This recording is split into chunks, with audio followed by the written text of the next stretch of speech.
நீ ஒரு பொண்ணுன்னு சொல்கிறாங்க. நீ என்ன விளையாடுறியா ஸ்டார்? ஆண் பெண்ணுங்கிறதுலாம் இதில் ஒரு பிரச்சனையே கிடையாது.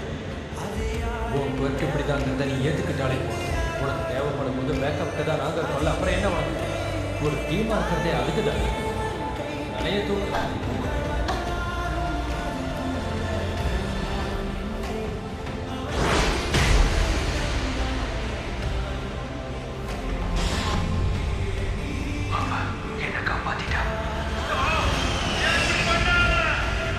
தோத்துட்டங்கிறத உன்னுடைய பைலட்ஸ் கூட சொல்றாங்கப்பா.